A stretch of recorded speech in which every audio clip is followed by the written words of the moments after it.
Thank you very much, Imran, for your kind introduction and this early morning facilitation.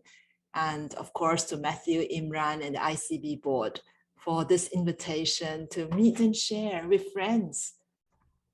So good morning, all. Well, as Imran has said, I'm now residing in Australia and have been here for about 10 years now. And while I'm here, I learned a very precious tradition known as the acknowledgement of country. So I'd like to start by acknowledging the traditional custodians of the land I walk on, study on, and reside on, the Wodi people of the Darawal Nation. I pay my respects to their elders, past and present, and extend those respects to all Aboriginal and Torres Strait Islander peoples of today. In the same spirit, I also acknowledge the Malays from the Malay archipelago as the traditional owners of the land on which we Singaporeans and you reside, and to which I was born. So the topic of today's conversation is something I think we know we need, but may not know how to begin talking about, and that's the topic of self-compassion. It may sound like, for those of us who are practicing Buddhists, that we should direct compassion outwards towards someone else rather than inwards towards ourselves. What does it mean? How do we do it?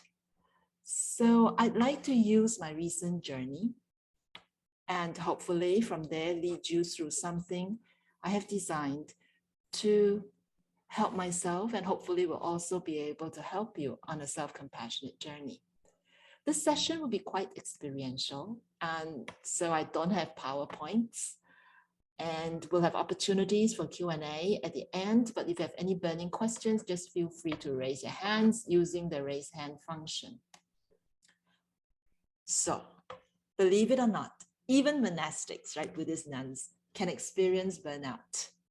And in July this year, I was in a state of near burnout, although some more experienced doctors would probably say that I was already burning out.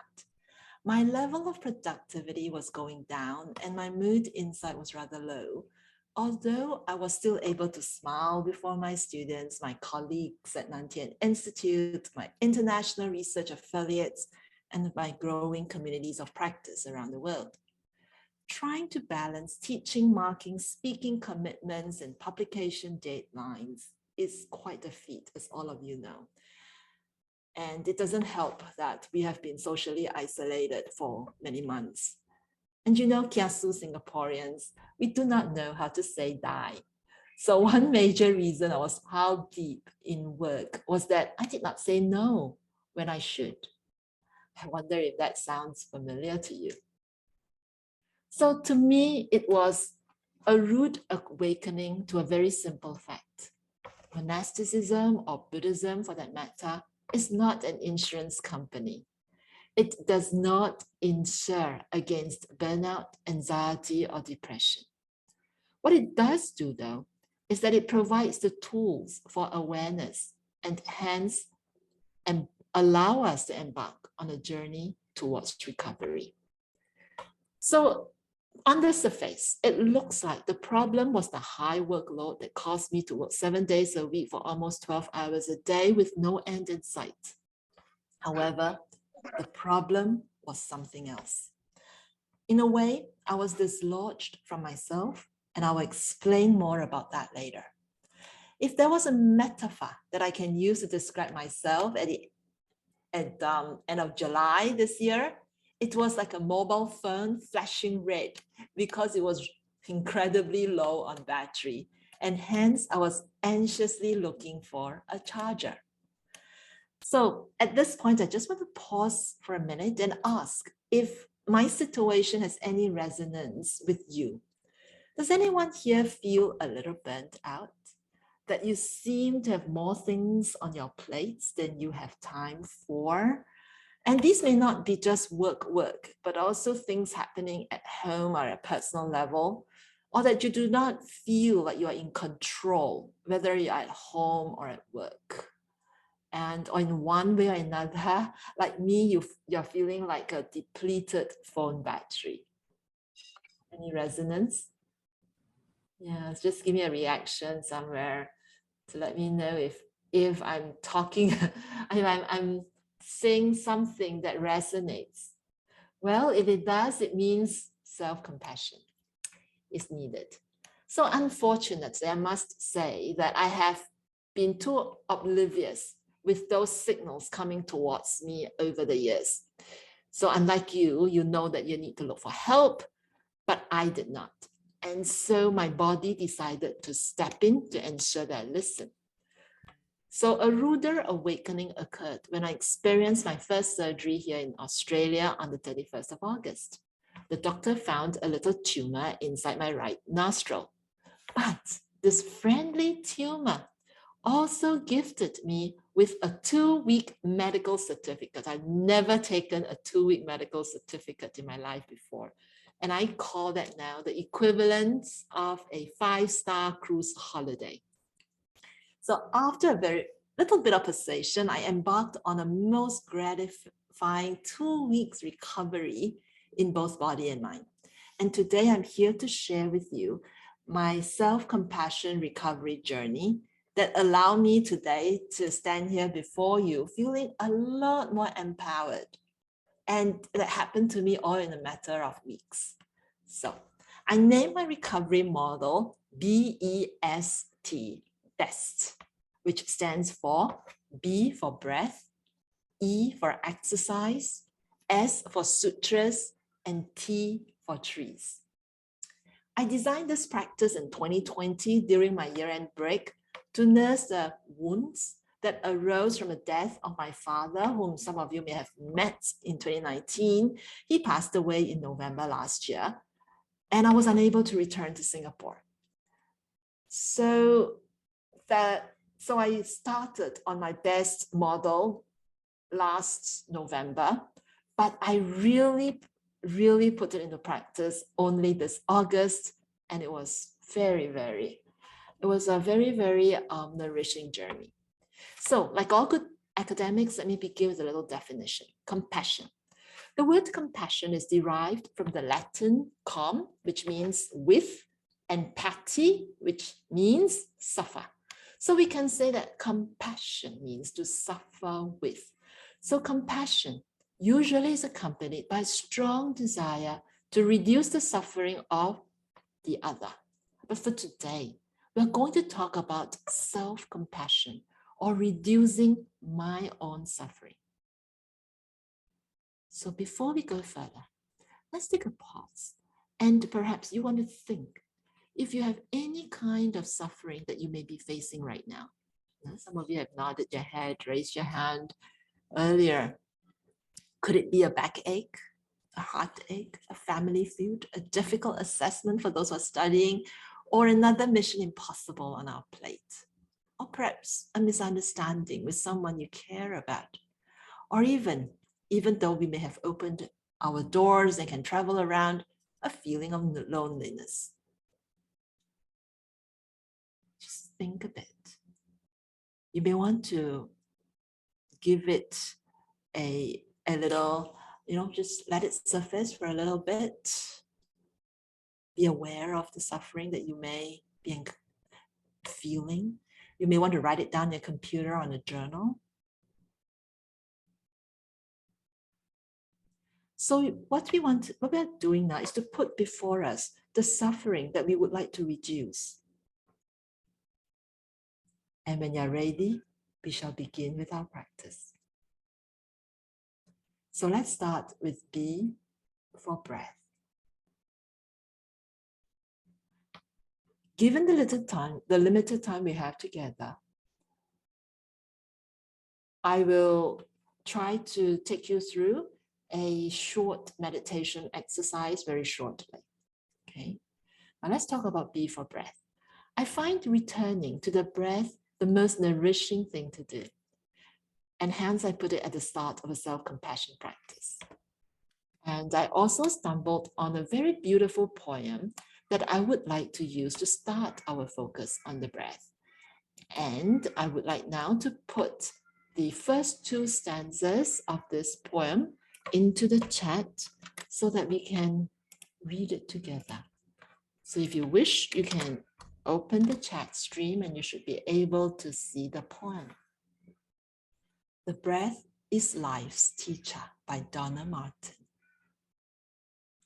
Observe me, says the breath, and learn to live effortlessly in the present moment. Feel me, says the breath, and feel the ebb and flow of life. Allow me, says the breath, and I will sustain and nourish you, filling you with energy and cleansing you of tension and fatigue. Move with me, says the breath, and I'll invite your soul to dance.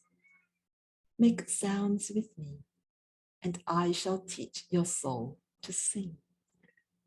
Follow me, says the breath, and I'll lead you out to the farthest reaches of the universe and inward to the deepest parts of your inner world. So let's now start the process of caring for ourselves and invite our breath to sustain and nourish us and fill us with cleansing energy again. Are you ready to breathe with me? Find a posture that allows you to be comfortable, relaxed, and at ease. You may sit upright in your chair, lie down on the carpet or bed, or stand at ease with your body weight spread in a balanced way between your feet. Now let's scan the body for any tensions we may be holding and release them. Let's start with the top of our head. Relax. Relax our eyes, our facial muscles. Relax our neck, shoulders, upper arms, lower arms, palms. Relax our fingers.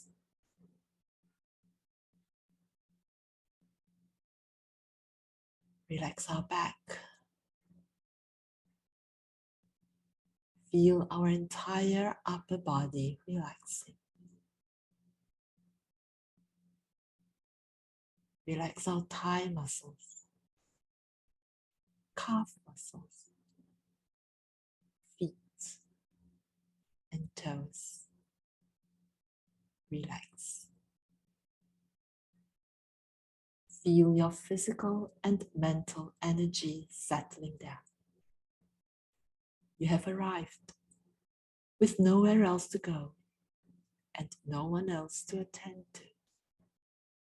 There is only one person to care for, and that's yourself, right now and right here.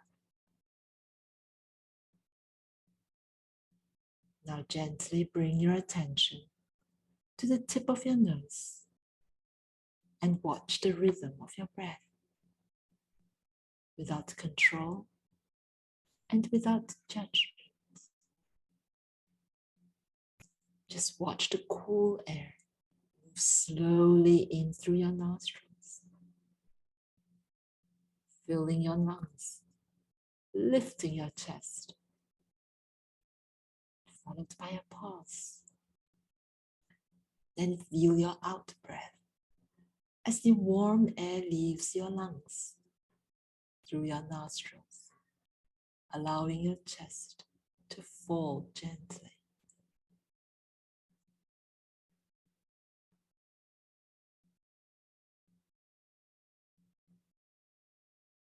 Remember that all other living beings are breathing the same air, just like us. And we are all interconnected by these air molecules. I often like to think of all animals as my brothers and sisters.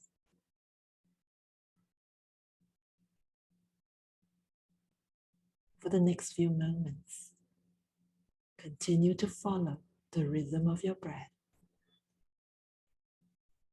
And always returning to your breath if you find yourself distracted.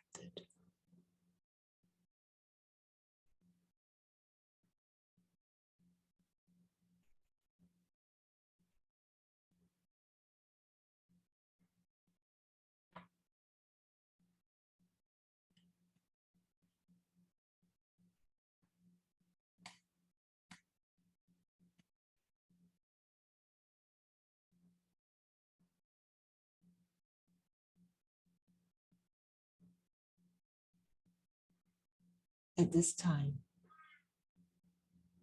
if you're comfortable, place the palm of your right hand over your heart. Become aware of your warm heart. You may feel your heartbeat. Begin to be aware of feelings of love that reside in your heart, however faint. We all have a deep wish to be loved unconditionally.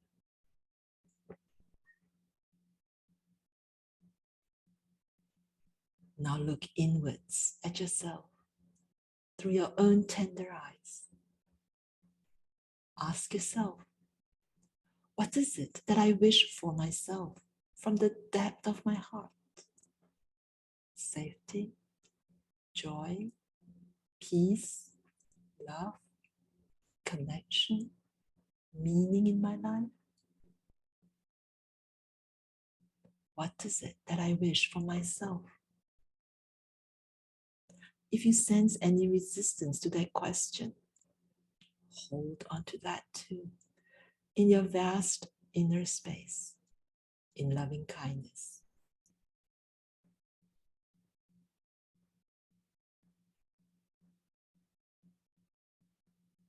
Using the inner speech of your mind now, say to yourself, I sincerely wish myself well and wish myself freedom from suffering. I wish myself peace and safety in this world. May I experience loving kindness, be held by loving kindness, and experience loving kindness as my true essence. May I accept myself just as I am.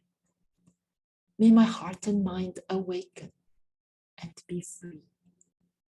I now forgive myself unreservedly. I now give myself the love that doesn't judge, the gift of self-compassion. I now care for the vulnerable being called me. I now embrace all of me with the loving kindness and self-compassion.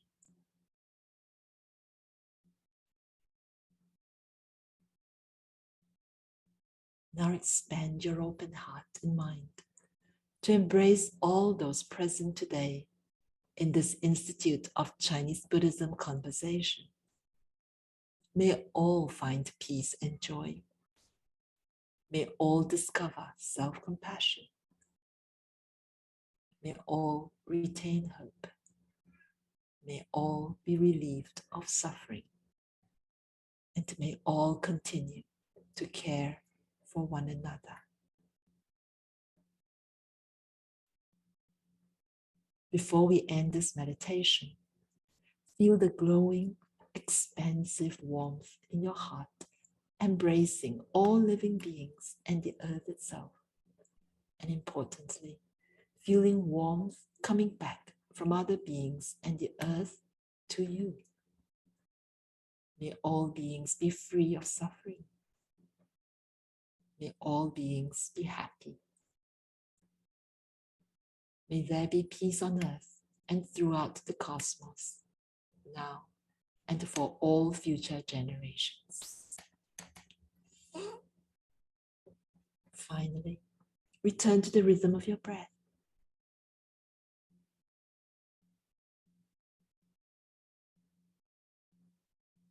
Follow the sensations of your in-breath and your out-breath, and the ebb and flow of life. Keep your hand upon your heart, reflect upon your feelings of deep compassion for yourself. Visualize your self-compassion and breath, cleansing the suffering that you penned down earlier. And for that matter, the suffering of everyone in today's Zoom session.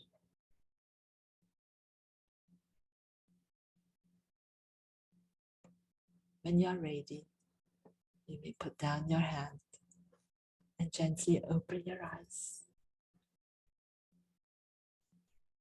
Please feel free to write in the chat stream how you are feeling through this very short meditation of self-compassion.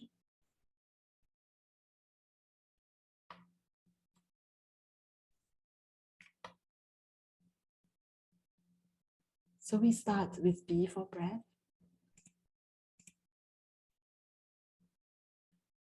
And you're welcome to share any thoughts you may have. Thank you, William, for starting that conversation. I'm glad that you're feeling calmer. Thank you, Waikit, for feeling more refreshed. Yes, feeling calm. Calm is a very good place to start because we can't feel our own feelings if we are like big waves. So start with feeling calm. So I hope that you will constantly return to your breath. And I know this is recorded, so if helpful, you can always call upon this recording to take you through a self-compassion meditation. The next step is E for exercise. You do not need me to remind you of the importance of exercise in our daily routine. However, when we are feeling overloaded, we tend to forget our physical needs or think that something like exercise is a luxury. Well, unfortunately, it is not.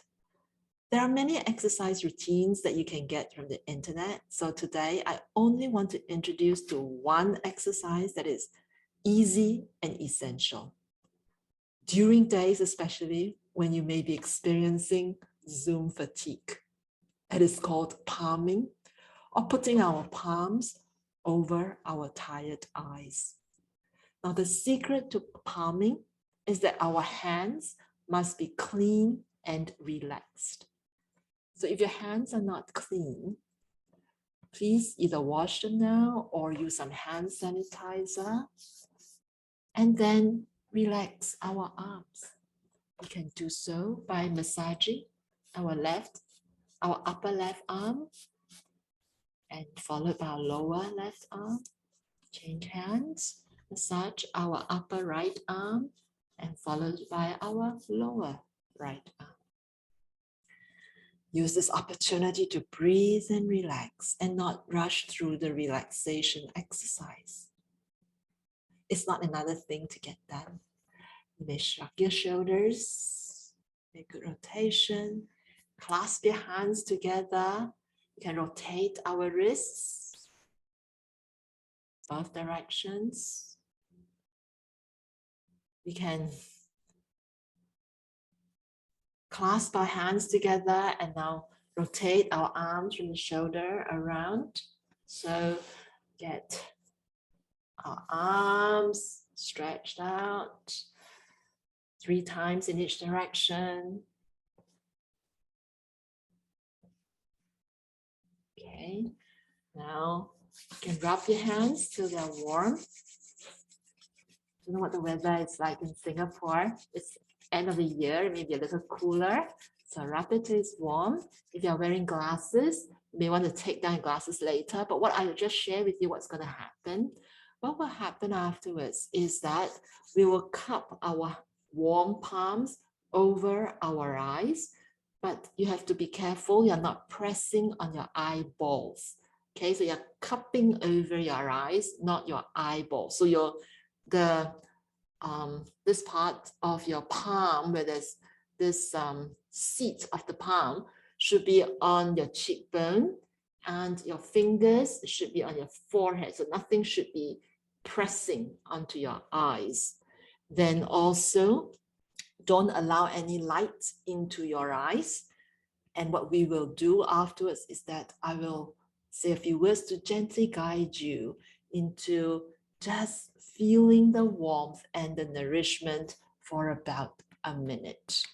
Okay, so if you're wearing glasses like I am, you may take down your glasses and generate heat again if your palms have cooled down, and gently place your hands over your eyes. Relax your shoulders. Okay. Do not shrug your shoulders. Bend your head a little bit if you need to, from your neck down, so that it will be comfortable.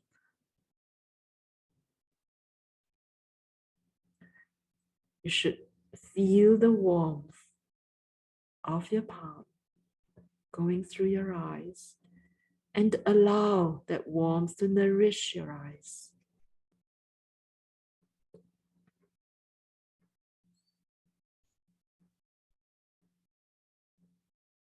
Breathe normally. With every breath in, take in the goodness of whatever the environment is giving you. And let that nourish every cell in your body.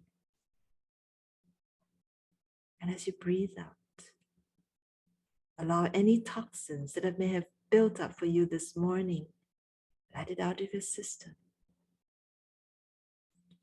Same time, feel your eyes relaxing into the warmth.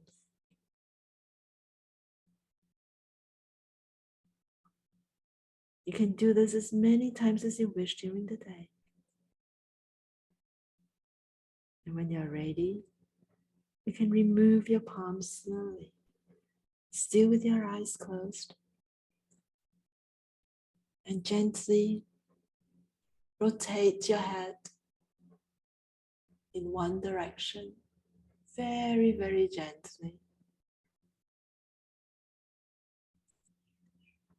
And also in the opposite direction, again, very, very gently.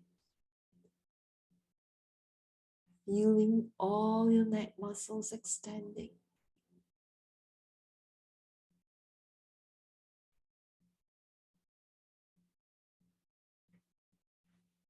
You can massage your face and your head, and your ears. If you wish, you can put your glasses back on or not at all and just listen to me.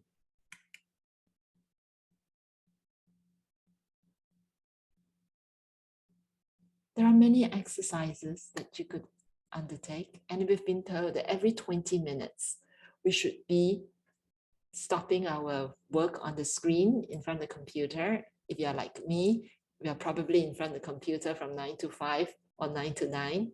So this will be a good little exercise that we do so that we can give ourselves a minute of rest, or even just looking out the window into the distance.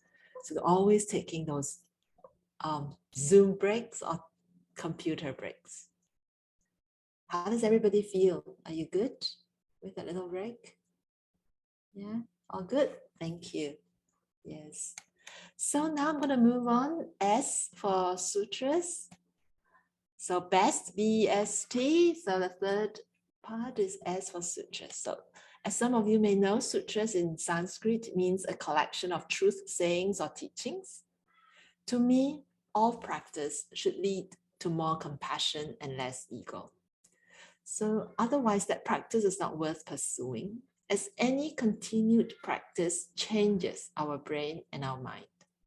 Self-compassion removes suffering, but it should not degenerate into selfish, affectionate desires. So part of my practice is to remind myself of the words of those much wiser and more compassionate than me. So first, let me turn to the Buddha, or the words ascribed to the Buddha. Again, I will post a citation in the chat so that we can read this together.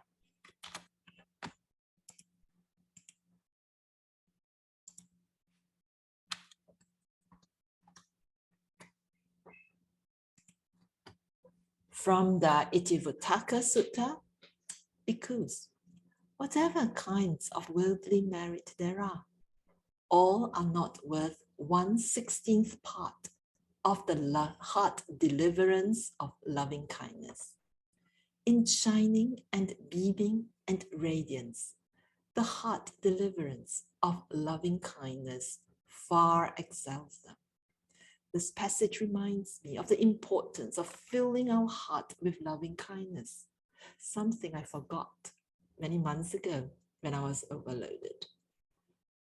I must say that I'm grateful to my father. I think he has left a big hole in my heart, and that grief actually alerted me to the fact that this hole cannot be filled with sorrow. Instead, I should learn from him.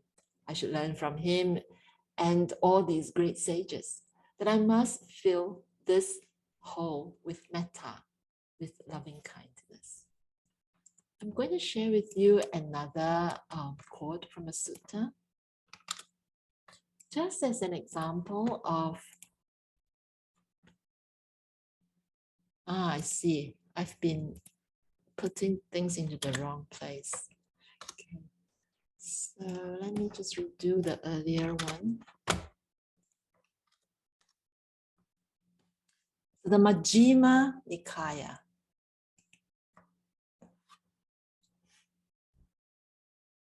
And what is the path to the retinue of the high divinity?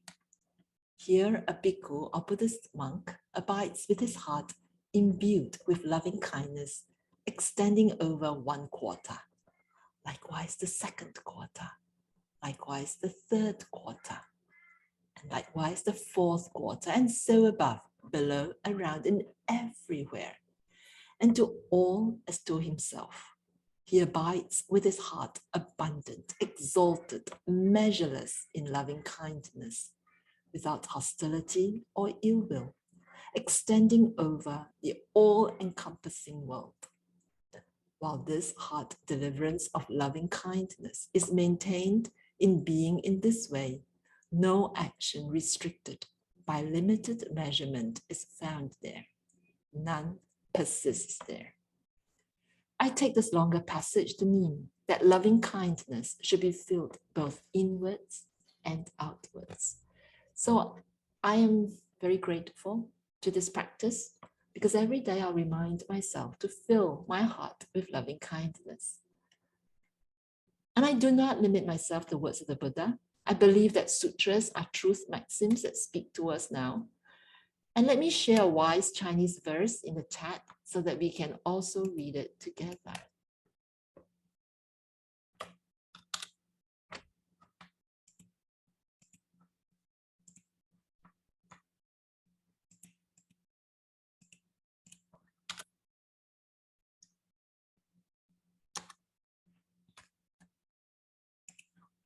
So I found this in the 365 Days for Travelers that Venerable Master Sheng Yun has compiled.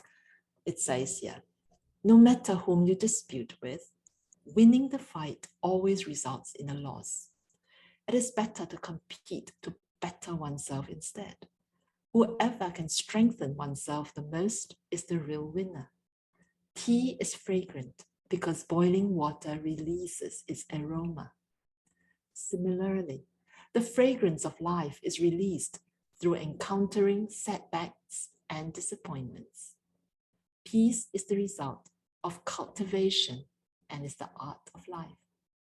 Hence, the various difficulties I have to put up with at work or in my community are really the catalysts for empowering myself, and I should not easily give my power away. The real journey is inward and not outward. And I think that I'm going to show you a little statuette that I sculpted in March last year. And I think it says it all. I don't know if you can see this, but I made this statue in March last year when we were first entering lockdown. And I've put on it that face of peace and calm. And I put it in front of me, in front of the computer, to remind me that when I have an opportunity, either through emails, through documents, or through Zoom sessions like this, that the world doesn't need more drama, but it does need more loving kindness and more peace. I don't know when to tell you this, but when I was in my primary, secondary school days, I almost failed English literature in school. And I believe that I'm redeeming myself now because I'm falling in love with poetry.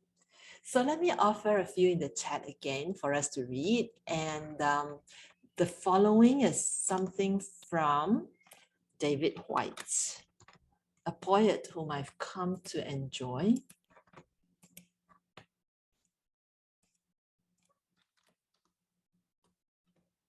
It's about rest. Rest is the conversation between what we love to do and how we love to be. Rest is the essence of giving and receiving, an act of remembering imaginatively and intellectually, but also physiologically and physically. To rest is to give up on the already exhausted will as the prime motivator of endeavor, with its endless outward need to reward itself through established goals. To rest is to give up on worrying and fretting, and the sense that there is something wrong with the world unless we are there to put it right. To rest is to fall back literally or figuratively from outer targets and shift the goal not to an inner static bullseye, an imagined state of perfect stillness, but to an inner state of natural exchange.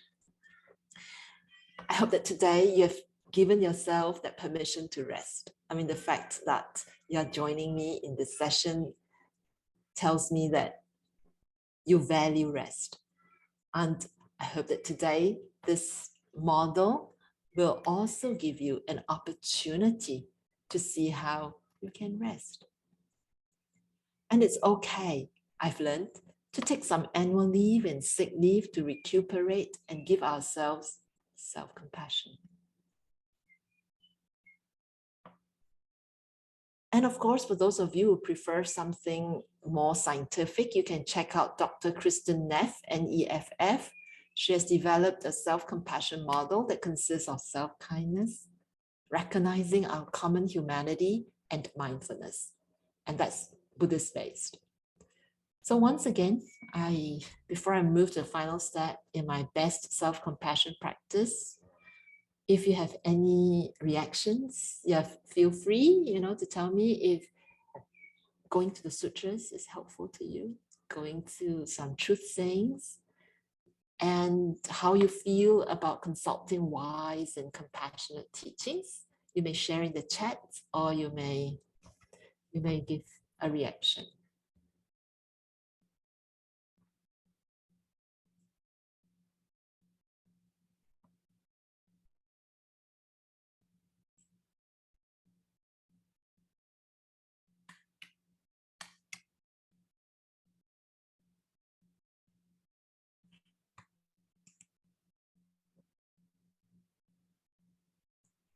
Thank you, Waikit, about self-compassion. Yes, that's from Dr. Kristen Neff.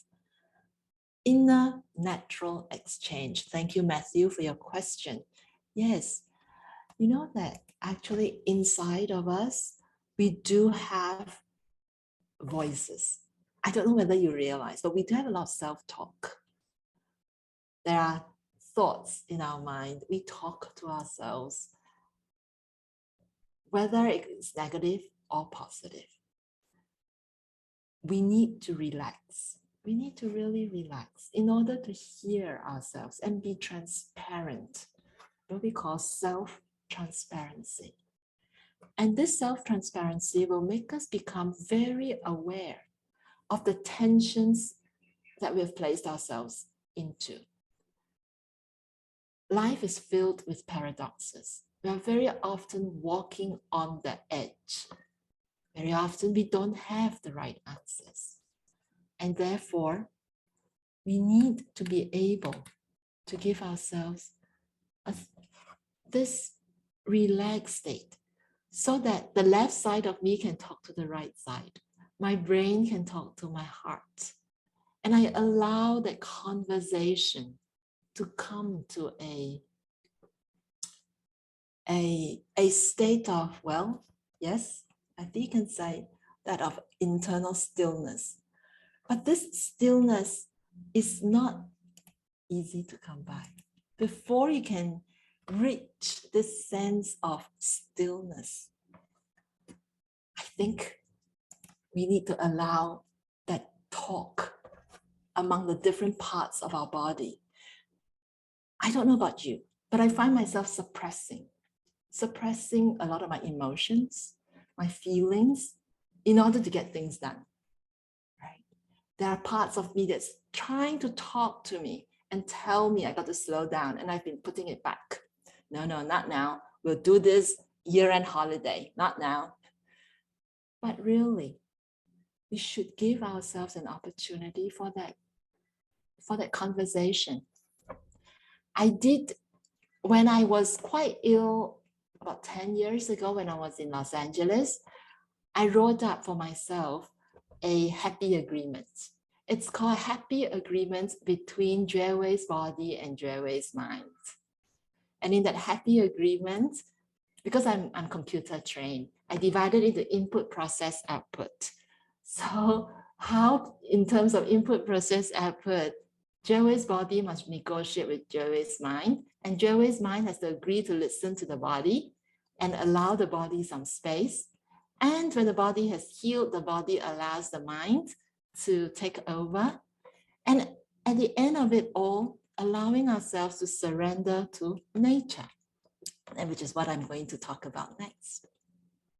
I hope that helps, Matthew, for a little bit about what it means for this inner state of natural exchange before we can hit that state of stillness. Because an enforced stillness is not real stillness. You can tell, oh, okay, thought, go away, go away. The more you try to tell it to go away, I don't know about you, but my experience is the more it wants to come back. So the trees. Best, B-E-S-T, T standing for trees. This final part of practice I find to be ultra important. And that's why I'm using this particular, what we call this virtual background.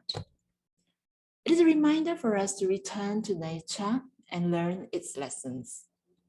Nature is a great teacher, but also a great doctor. During my medical leave, I learned to lie on the grass and take a bug's eye view of the world. It revealed to me a diversity of flora and fauna that previously escaped my notice. And it was simply revitalizing to just sit on the ground and allow the energy of Mother Earth to recharge me. So for a battery that's rather depleted, I find my charger in nature. Then I noticed after I settled down that the bark of trees are often cracked open. And recently I've been looking at trees around me and I realized there isn't a single tree whose bark is not cracked open. So I felt so sorry for the tree. So I hugged the tree and I consoled it and say, oh dear, you must be really painful with all this broken bark. And guess what? The tree whispered into my ears saying, growing pains. The tree was trying to grow. So this was part of the growing pains. And then to top up my surprise, the tree gently continued to say to me, and you too. And that immediately puts to rest any pains I have been holding as I realize it is all part of life's journey. I found a park within walking distance from Tien Temple during my sick leave. I was staying here for almost 10 years and I didn't know. There's an indigenous healing and well-being park called Hooker Point Park. And the water in this creek looked very calm from afar. But when I took a closer look, there were many ripples. And the ripples started as concentric circles And then they came together as they opened outward and eventually ended up in smooth, almost straight lines close to the bank of the creek. And while each ripple started out distinct, it merges in such a way that the original is no longer recognizable. Also see that each ripple has the same interconnected nature called water. So if each of us here is a ripple and each of us exhibits a little self-compassion, can you imagine what a big compassionate ripple we will form out in this Zoom world that we have? And if we carry that out into our family, we carry that out into our workspace, into our school environment, and out into the communities that we belong to, that's allowing our nature of compassion to evolve. And we all have that inner power. So let's reignite that boundless inner power that we possess.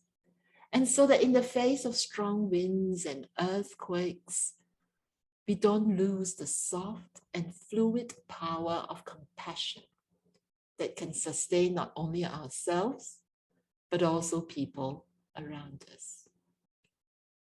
So best, B-E-S-T.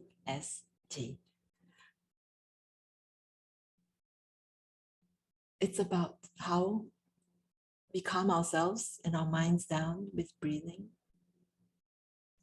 allowing our body, respecting our body's need with exercise, breaks, going back to the sutras to nourish us, and also looking at nature, surrendering to nature so that we can be rooted like those trees as we grow and flourish. So in summary, while it seems like the problem was the high workload that caused me to work 7 days a week for almost 12 hours a day with no end in sight, I found that the real issue was not the tasks. Today, I'm still working those 12-hour days, but I know something else. First, I ensure that I do not work on Saturdays. And if I have to, I make up with another unstructured day during the week. Saturday is my unstructured day to recharge with best and to leave myself some time to be spontaneous. Second, I fill my inner self with lots of metta, loving kindness. That is, I dedicate hours to the practice of metta. My goal now is to create metaverses, not Zuckerberg's metaverse.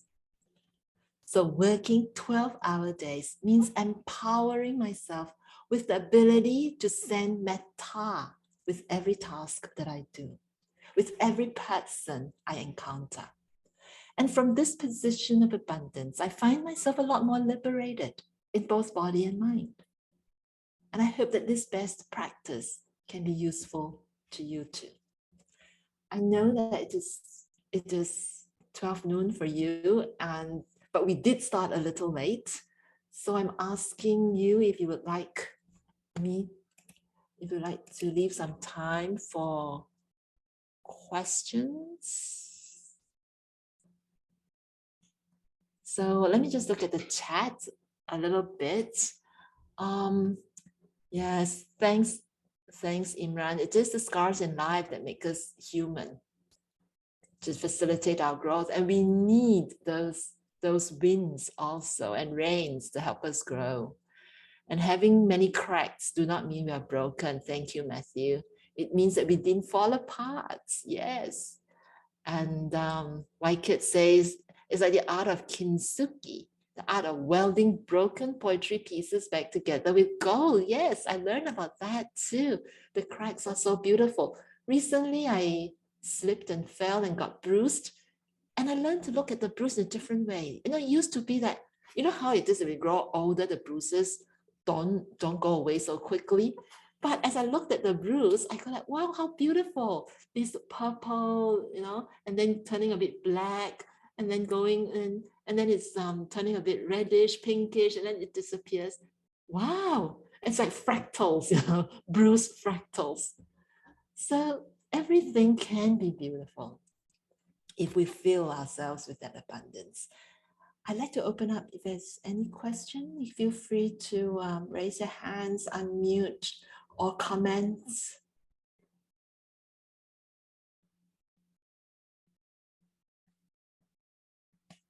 Going to lunch is also an act of self-compassion. So I wish to thank you for your kind attention today. If you're looking for a place of practice, I invite you to a weekly practice that I run. We hold a space for about 40 to 50 friends from around the world to develop a habit of a reflective pause and connect with one another through humanistic values. It's called the Community of Practice Sunday check-in sessions. It goes from 8 a.m. to 8:30 a.m. your time, with an optional 30 minutes afterwards for open sharing. And please check out the web address that I'm just going to put in the chat right now.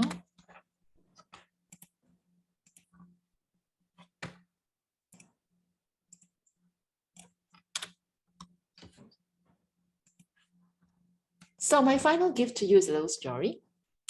So let me end with a story. Once upon a time, there was a very wealthy man. He built a new house and wanted to put a painting up on the big wall in his living room. He went to a famous artist in the city and commissioned him to paint something about peace and happiness, right? Something we all want. So the artist happily agreed to complete the painting in 1 week. Notwithstanding, this wealthy man was afraid that the artist may not be able to deliver to his satisfaction, and so approached another famous artist for the same thing. The second artist grudgingly said, okay.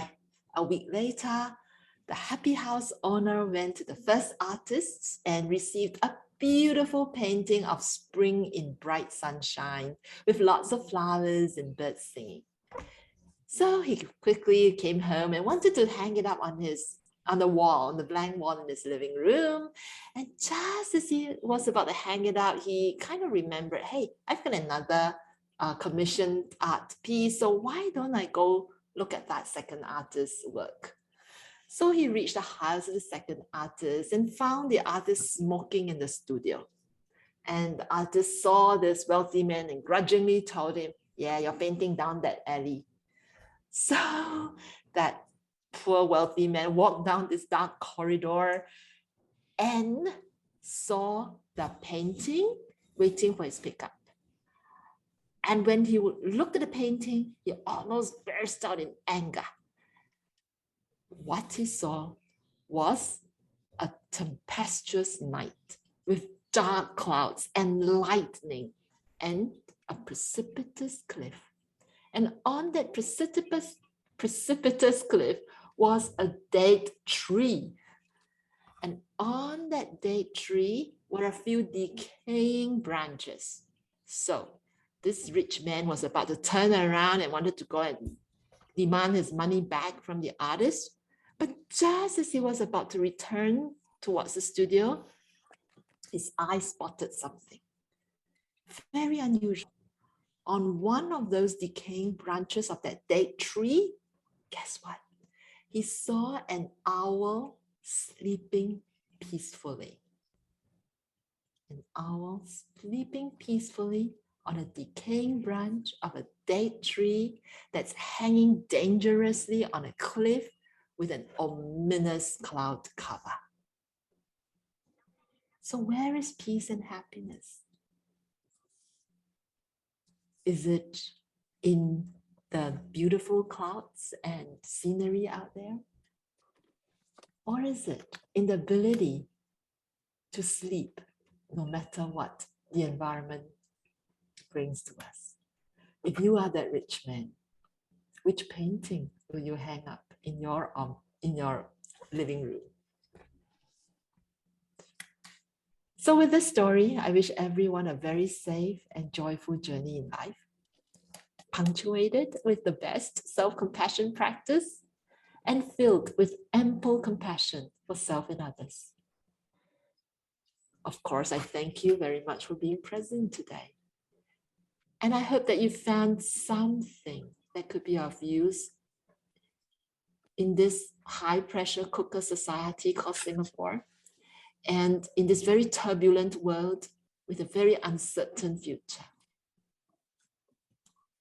May the merits of today's self-compassion practice be dedicated to your well-being, to your family, and also to the well-being of all living beings. Thank you. And back to you.